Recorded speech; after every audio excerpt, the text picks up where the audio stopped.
Hey everyone! Want a faster, more flexible way to find data in Excel? XLOOKUP is a great alternative to VLOOKUP and makes looking up information way easier. In this guide, I'll show you step by step how to use XLOOKUP. So let's dive in. First, make sure your data is organized. For example, have employee IDs in one column and names in another.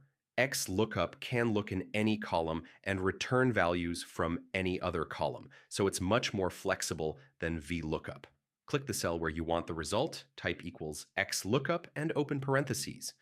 The first argument is the value you're searching for, like an employee ID.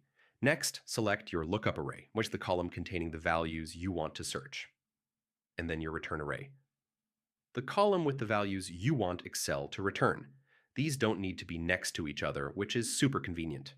You can also add optional arguments, a value to return if not found, match mode, and search mode. For most cases, type false for an exact match, so Excel only returns a value if it finds an exact match.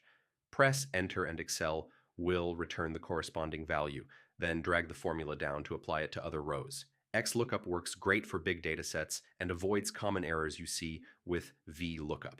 One of the best features, XLOOKUP can return multiple columns at once. Just select multiple return columns in the formula, and Excel will output all corresponding values in a row. Really handy for reports and dashboards. And that's it.